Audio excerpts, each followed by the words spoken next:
আমাদের সহকর্মী মাসুদ কার্জন আছে কারাগারের সামনে। আমরা চলে যাচ্ছি মাসুদ কার্জনের কাছে। মাসুদ কার্জন, আমরা সর্বশেষ পরিস্থিতি কি জানতে চাই? মরদেহ নিয়ে যাওয়ার জন্য যেসব প্রক্রিয়া চলছিল সেগুলির এখনকার কি অবস্থা?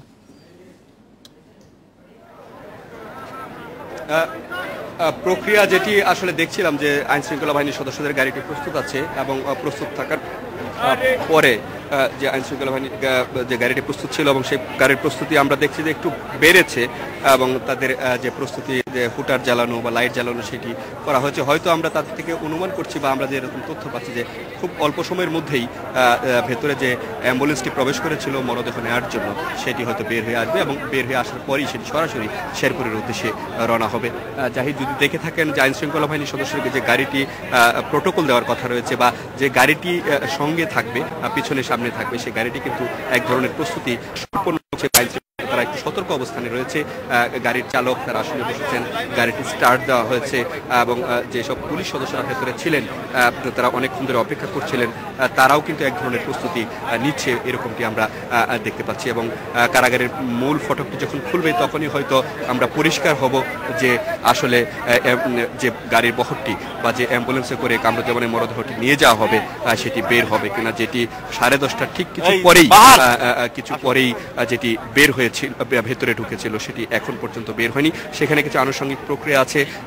সেই লাশটি বেশ কিছুক্ষণ ঝুলিয়ে রাখারও একটি নিয়ম রয়েছে, সেটি হচ্ছে মৃত্যু নিশ্চিত করার জন্য। তারপরে হচ্ছে যে সেখানে সুরতল প্রতিবেদন তৈরি করতে ঢাকার সিভিল সার্জন সেখানে আছেন, তার উপস্থিতিতে সুরতল প্রতিবেদন তৈরি বা আনুষঙ্গিক মারা যাওয়ার পর যে প্রক্রিয়াগুলো কাফনে মোড়ানো সেই প্রক্রিয়াগুলো সম্পূর্ণ করতে যে সময়টুকু লাগছে, তারপরেও তারা একটু আইন শৃঙ্খলা বাহিনীর সদস্যরা বলছেন যে সময়টুকু নেওয়া হয়েছে সেটি হচ্ছে নিরাপত্তা ব্যবস্থা নিশ্চিত করতে সেই একটু সময় তারা নেওয়া হয়েছে। কারণ স্পর্শকাতর একটি বিষয়, কোনো ধরনের বিশৃঙ্খল বা উচ্ছৃঙ্খল আচরণের মুখোমুখি যেন এই লাশ বহনকারী মরদেহ বহনকারী গাড়িটির মুখোমুখি না হতে হয়, যেন তারা নিরাপত্তা বিশৃঙ্খল যে ছক টেকেছিলেন সেটি শেষ মুহূর্তের যাচাই বাছাই করছেন, এরকমটি আইন শৃঙ্খলা বাহিনীর সদস্যরা আমাদেরকে বলছেন। এবং জাহিদ, হয়তো আমরা কারারক্ষী যারা সেইখানে কেটে দায়িত্ব পালন করছেন এবং তাদেরকেও দেখছি যে এক ধরনের সতর্ক অবস্থান নিচ্ছেন গেটের ঠিক সামনে, আড়াআড়িভাবে লাইন ধরে সারিবদ্ধভাবে তারা দাঁড়িয়ে আছেন। হয়তো তাদের কাছে কোনো বার্তা এসেছে।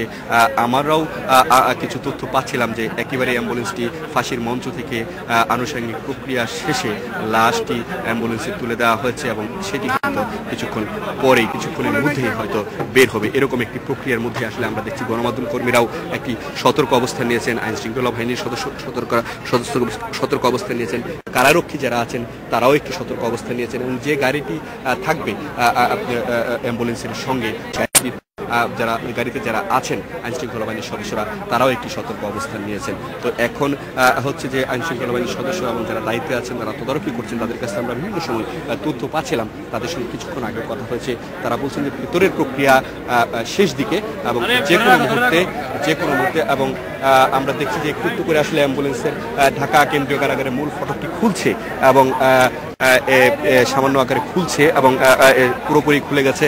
আমি আসলে ঠিক দেখতে পাচ্ছি না, অনেক দূরে হয়তো অ্যাম্বুলেন্স কাদের মোল্লার দুঃখিত কামরুজ্জামানের গাড়ির বহর অ্যাম্বুলেন্স যেখানে রাখা হয়েছে সেই অ্যাম্বুলেন্সটি হয়তো বের হয়ে আসবে। আইন শৃঙ্খলা বাহিনীর সদস্যরা কিন্তু তারা এক ধরনের প্রস্তুতি নিচ্ছেন এবং তারা তাদের যারা একটু গাড়ি চলাচল বিঘ্ন করা সেটি তারা করার চেষ্টা করেন আইন শৃঙ্খলা বাহিনীর সদস্যরা। এবং গেট খুলে আছে এবং আমি দেখতে পাচ্ছি সাদা অ্যাম্বুলেন্সটি সেটি কারাগার থেকে আস্তে আস্তে করে বের করেন এবং আইন শৃঙ্খলা বাহিনী গাড়ির সদস্যদের বহনকারী গাড়িটিও চলতে শুরু করেছে। কামরুজ্জামানের মরদেহ যাবে শেরপুরে যাওয়ার কথা রয়েছে, সেখানে পরিবারের সদস্যদের কাছে হস্তান্তর করা হবে। এবং জাহিদ, দেখতে পাচ্ছি সাদা মাইক্রোবাস আমরা দেখতে পাচ্ছি, অ্যাম্বুলেন্স আমরা দেখতে পাচ্ছি।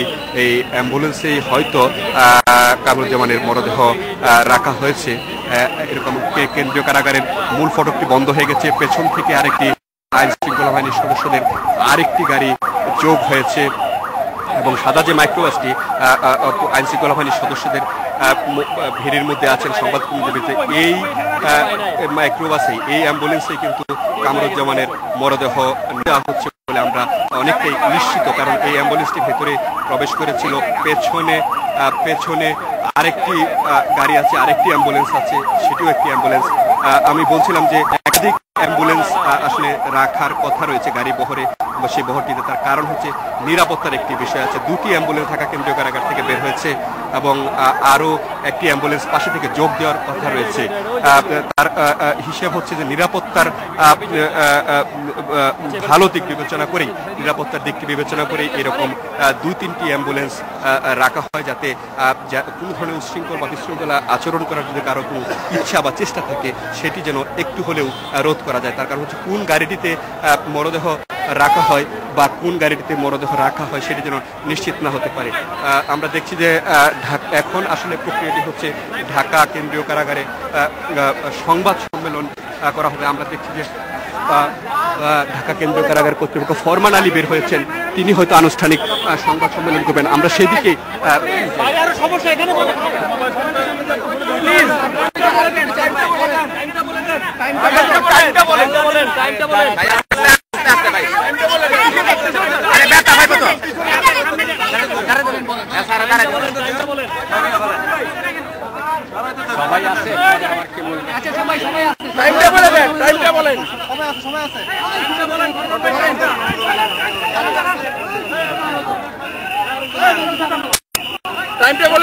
সবাই আছে, আমরা ইতিমধ্যে জানতে পেরেছি কারা কর্তৃপক্ষ একটি আনুষ্ঠানিক সংবাদ সম্মেলন করতে প্রস্তুতি নিচ্ছেন এবং কারাগারের যে সিনিয়র সুপার তিনি ইতিমধ্যেই আছেন ফরমান আলী। আমরা ফরমান আলীর কাছে চলে যাব। সরকারি নির্বাহী আদেশে আজ রাত 10:30 জনাব কামরুজ্জামানের ফাঁসি কার্যকর করা হয়েছে।